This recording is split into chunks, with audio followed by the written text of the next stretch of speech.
अपने मन को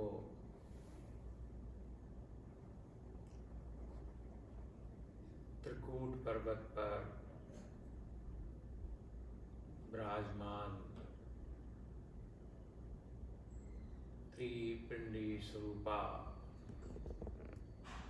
इड़ा पिंगला सुषुम्ना स्वरूपा त्रिपुरा स्वरूपा विंध्यवासिनी स्वरूपा कामाख्या स्वरूपा भगवती का वैष्णव देवी का स्मरण करते हुए जो त्रिपिंडी में त्रिकूट पर्वत पर विराजमान है, ध्यान करिए। मैं उनकी स्तुति करूंगा।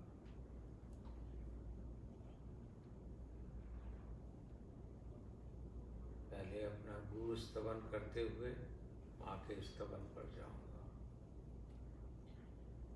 ब्रह्मानंदम परम सुखदम केवलम ज्ञानमूर्तिम द्वन्द्वातीतं गगन सदृशं तत्त्वमस्यादिलक्ष्यम् एकं नित्यं विमलमचलं सर्वधी साक्षिभूतं भावातीतं त्रिगुणरहितं सद्गुरुं तं नमामि।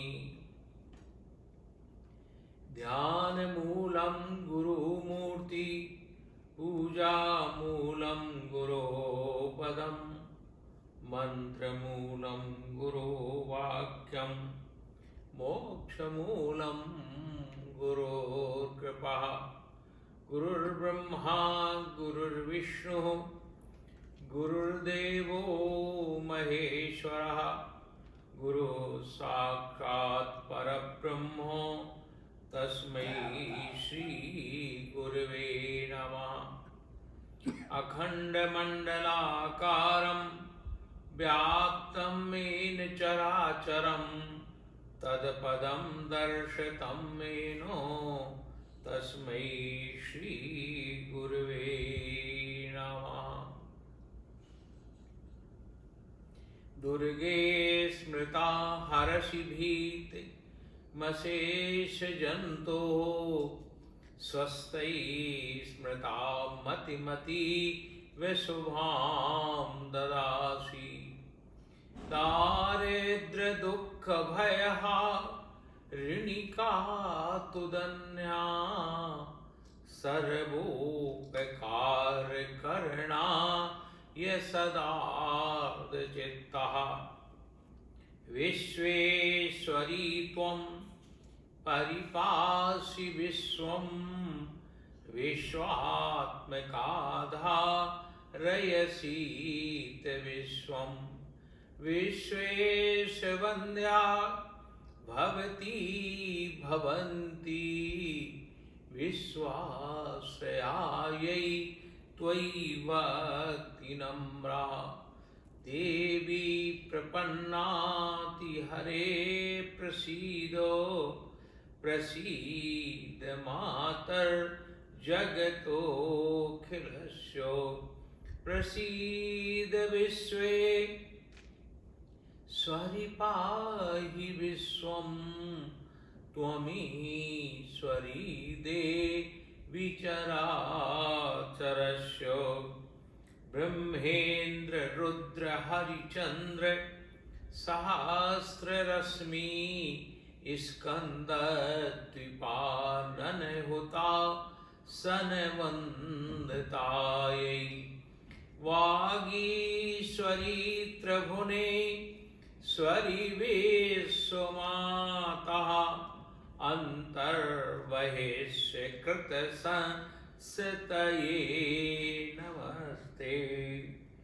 आनंद मंथर पुरंदर मोक्त माल्यम मौलौहटेन निहतं महिषासुरस्य।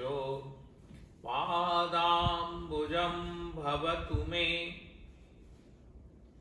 विजयाय मंजू मंजीर सिंजित मनो हर मम्बकाया देवी प्रपन्नाति हरे प्रसीदो प्रसीद मातर जगतोऽखिलस्यो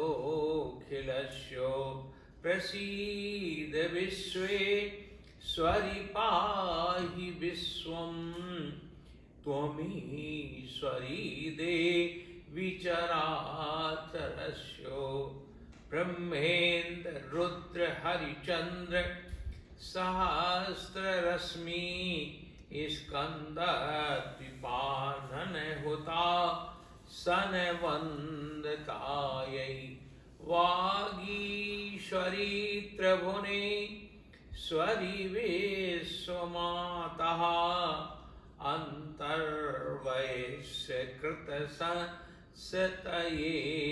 नमस्ते आनंद मंथर पुरंदर मोक्तमाल्यम मौलौहटेन निहतं महिषासुरस्यो पादाम्बुजं भवतु मे विजयायमस्तु देवी त्वं चरणारविन्दे नमस्ते नमस्ते नमस्ते।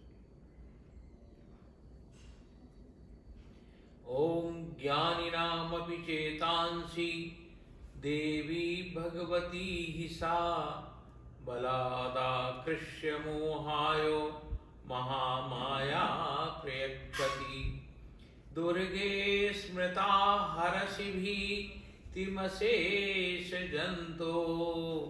स्वस्ति स्मृता मतिमती शुभां ददासि दारिद्र्य दुःख भयः ऋणिका तुदन्या सर्वोपकारकरणा ये सदार्धचित्तः विश्वेश्वरी त्वं परिपासि विश्वं विश्वात्मकाधारयसीत विश्वं विश्वेशवन्द्या भवती भवन्ति विश्वाश्रयायै त्वयि भक्तिनम्रा सर्वमङ्गलमाङ्गल्ये शिवे सर्वार्थसाधिके शरण्ये त्र्यम्बके गौरी नारायणी नमोस्तुते शरणागत दीनार्तो परित्राणपरायणी सर्वस्यार्ति हरे देवी नारायणी नमोस्तुते सर्वस्वरूपे सर्वेशी सर्वशक्ति समन्विते भयवस्त्राहि नो देवी दुर्गे देवी नमोस्तुते रोगान् शेषान् पांसि तुष्टा रुष्टा तु कामान् सकलान् भीष्टान् तुमाश्रितानां न विपन्नराणां त्वामाश्रिता हि श्रेतां प्रयान्ति सर्वाबाधा प्रशमनं त्रैलोकस्य अखिलेश्वरी एवमेव त्वया कार्यम् अस्मद्वैरी विनाशनम् सर्वाबाधा विनिर्मुक्तो धनधान्यसुतान्विता मनुष्यो मत्प्रसादेनो भविष्यति न संशयः। प्रभो शम्भो दीनं विहित शरणं तव चरणयो भवारण्यादस्मात् विषम विषयात् सर्वभयदात् समुद्धृतो श्रद्धा विधुरमपि बद्धादरकरं दया दृष्ट्या पश्यन् निजतनयमात्मीकुरु शिवो। प्रणम्य शिरसा देवं गौरीपुत्रं विनायकं भक्तावासं स्मरेत् नित्यं आयुकामार्थसिद्धये। प्रथमं वक्रतुण्डं च एकदन्तं द्वितीयकं तृतीयं कृष्णपिङ्गाक्षं गजवक्त्रं चतुर्थकं लम्बोदरं पंचमं चैव षष्ठं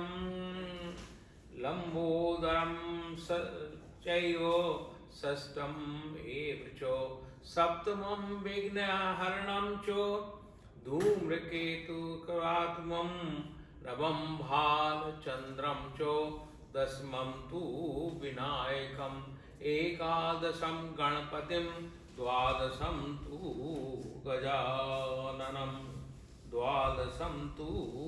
गजाननं सौराष्ट्रे सोमनाथं च श्रीशैले मल्लिकार्जुनम् उज्जयिन्यां महाकालम् ओंकारममलेश्वरं पराल्यां वैद्यनाथं च डाकन्यां भीमशङ्करम् शेतबन्धे तु रामेशं नागेशं दारुकावने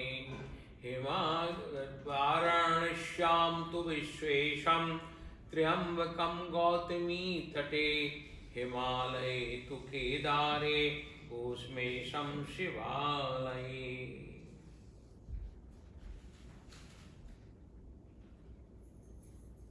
चलो पराम्बा जगन्माता की जय।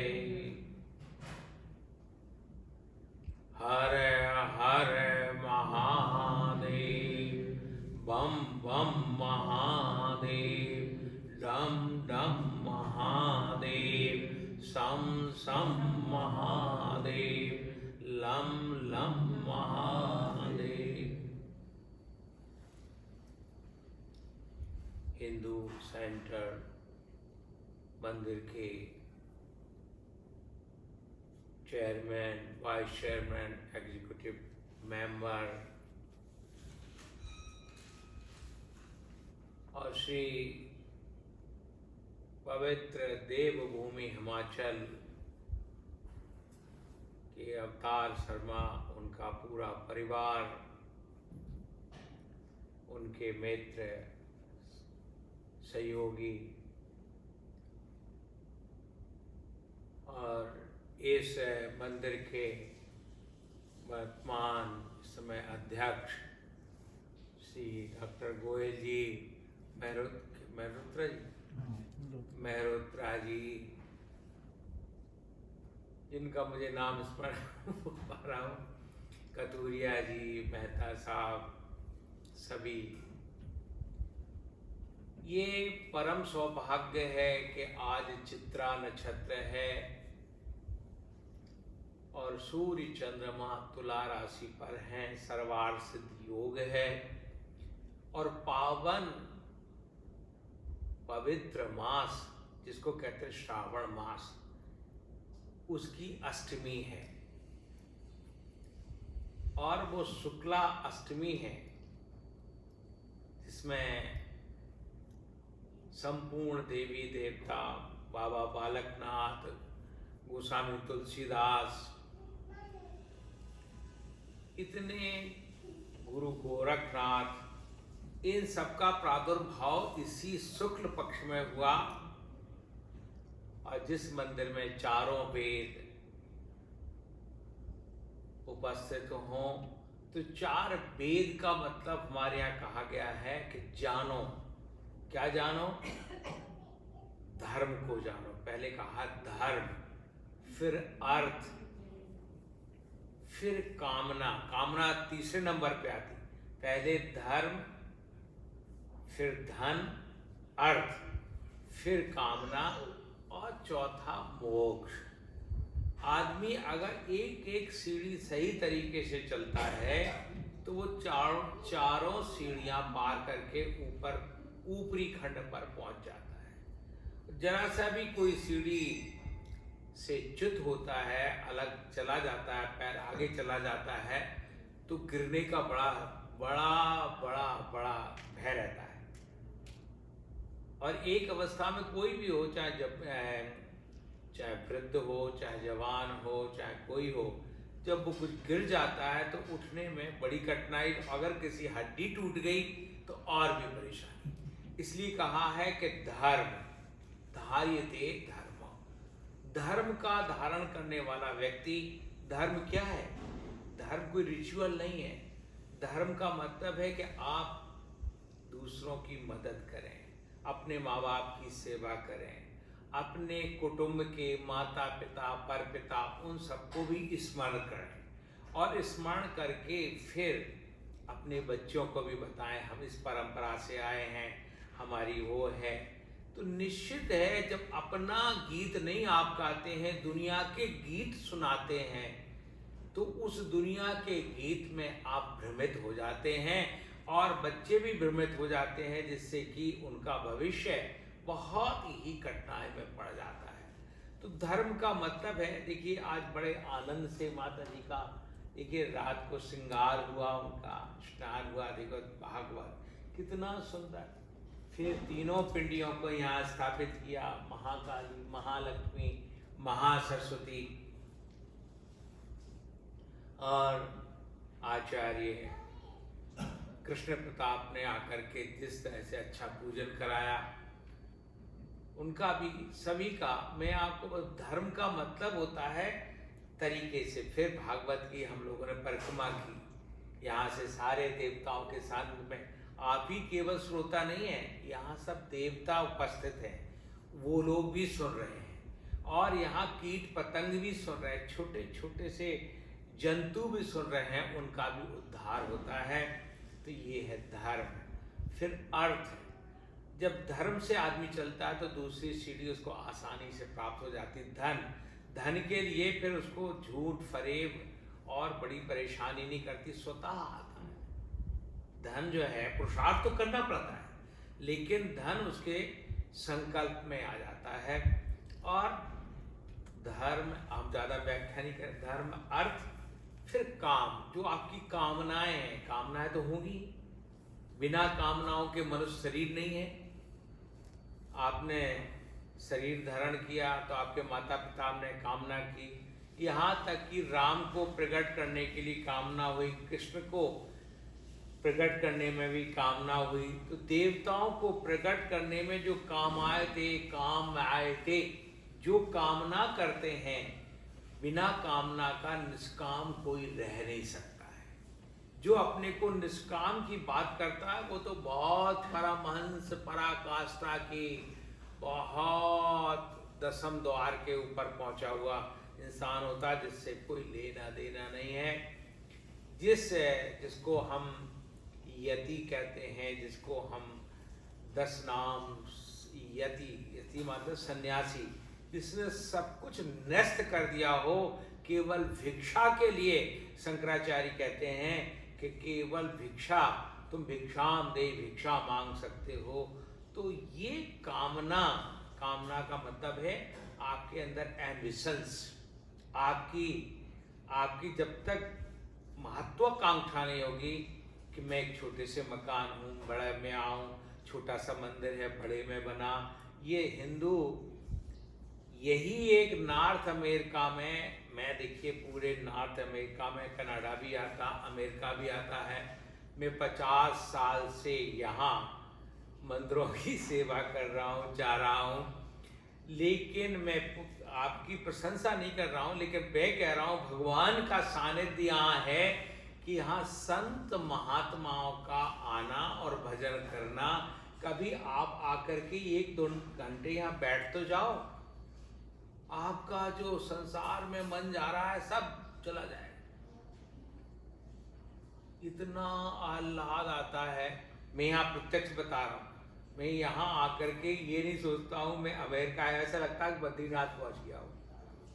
इतना आनंद आता है। मैं सुबह जल्दी उठता हूँ, 2 घंटे ध्यान में मन 1 मिनट नहीं रुकता है। 2 घंटे तो बहुत बड़ी बात है। तो मन की चंचलता का दूर करने के लिए जो वाइब्रेशन है, तरंगे हैं, तरंगों से मंदिर का उल्लास उमंग होती है। तो हम यहाँ के जो एग्जीक्यूटिव कमेटी के लोग हैं उनका एक उत्साह वर्धन करता हूँ कि आपने इस मंदिर में ये शुद्ध वातावरण का, शुद्ध तरंगों का जो एक बहुत सुंदर इन्वायरमेंट पैदा किया है, वो बच्चों को भी छू जाता है। यहाँ कुछ बच्चे आते हैं, वो भी बैठ जाते हैं, वृद्ध बैठते हैं, इतना ध्यान में मस्त हो जाते हैं। तो कामना, ध्यान से आपकी कामना का पूर्ति होती है। ध्यान साधारण नहीं है, ध्यान से मोक्ष नहीं। कामनाओं के, अगर ध्यान से आप कंप्यूटर पे काम नहीं करेंगे, ध्यान से आप किसी अपने वर्क को नहीं करेंगे, फोकस नहीं करेंगे, तो आपकी कामना की पूर्ति कैसे होगी, लक्ष्य की पूर्ति कैसे होगी। तो कंसंट्रेशन का मतलब बहुत, ये आज का जो ध्यान योगा जो बहुत कमर्शियल हो गया ना, वो नहीं। आप अपने अंदर झांक के देखो कि हम कितने शांत हैं, हमारी कितनी तरंगें जो खराब दिशा में जा रही थी उसमें आ गई। तो कामना का संबंध सीधा ध्यान से है। फिर चौथा, मोक्ष, मृत्यु। हर आदमी के जो जन्म हुआ है उसकी मृत्यु होना है, तो मृत्यु ना कह करके वहां मोक्ष। एक आदमी मृत्यु में जाता है, वो सोचता आगे क्या होगा, बच्चों का क्या होगा, उसका क्या होगा, ये मृत्यु है। लेकिन जो कुछ सोचता ही नहीं है, हम आए हैं, जाना है, उसको हम मोक्ष कहते हैं, आनंद कहते हैं, उल्लास कहते हैं, उमंग कहते हैं। इसलिए हमारे आनंद की तरंगों में मीरा रहती है, सूर रहते हैं, तुलसी रहते हैं, बाबा बालकनाथ रहते हैं, संत परा गोरखनाथ रहते हैं। बड़ी संत परंपराओं में चले जाओ आप, वो आनंद की तरंगों में उनको अपनी मस्ती के आगे कुछ दिखता ही नहीं है। ये आश्रम और ये सब तो एक प्रकल्प है, ये बन गए, लेकिन उनकी तरंगें अपनी आप में उल्लसित हैं, प्रसन्न हैं, तो उसको मोक्ष कहते हैं। तो इस तरह से 4 वेद हैं, 4 आपको बताया, 4 वर्ण हैं और 4 अवस्थाएं हैं। तो हमारी पहली अवस्था है, आप जानते हैं कि ब्रह्मचर्य, फिर गृहस्थ, फिर वानप्रस्थ, और चौथी अवस्था है संन्यास की। तो आप चारों अवस्थाओं का अगर परमार्जन करना है तो इस देवी भागवत में बहुत ही अच्छे तरीके से उसका, इस देवी भागवत में आप ये सोचिए केवल कथानक नहीं है, इस देवी भागवत में सभी कथानकों का संक्षिप्त सारांश व्यवहारिक, आत्मिक, आध्यात्मिक, वैज्ञानिक है। अगर उस एक एक चीज को आप स्वीकार करेंगे, देखिए इसमें 81 अध्याय हैं, 8 + 1 कितना हुआ, 9, बोलते जाइए, तो 9 दुर्गाएं आ गई आपकी ना। इस तरह से अध्याय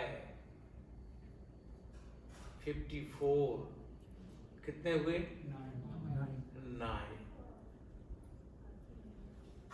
और 9 दुर्गाएं और 10 मां। दुर्गा क्या है, जो आपके अंदर इड़ा, सुषुम्ना, पिंगला है, उनकी 3-3 नाड़ियों की प्रशाखाएं बनी शरीर में चलाने के लिए, तो 9 हो गई। और जो 10 महाविद्याएं इसमें प्रकट हुई, जिसको कहते हैं आप पंच तत्वों से शरीर बना है। पंच तत्व जानते हैं ना, पृथ्वी, जल, वायु, आकाश, अग्नि, ये 5 तत्वों से, जिसको गोस्वामी जी कहते हैं छित जल पावक गगन समीरा पंच रचित यह अधम शरीर, अधम शब्द कहा है, अधम का प्रयोग किया है। अगर इसको अधम से बचाना है, धर्म में बनना है, तो 5 तत्वों का आपको धर्म के अनुसार सेवन करना पड़ेगा। आराम से पृथ्वी को बचाना पड़ेगा, पृथ्वी का दुरुपयोग नहीं करो उसको। बहुत आज पूरे विश्व में पृथ्वी का जो दोहन हो रहा है, पृथ्वी का जो इन्वायरमेंट खत्म कौन कर रहा है? आप अभी बहुत दूर नहीं जाइए, 50 साल पहले या 60 साल पहले अपने भारत में या यहाँ के वातावरण में आ जाइए, कितनी हरियाली थी, कितना वातावरण यहाँ का कुछ था पूरे विश्व में। लेकिन आदमी ने, एक कहावत है गांव की भारत की, कि कच्चे मकान में जब रहते थे तो बड़ा पक्का दिल था।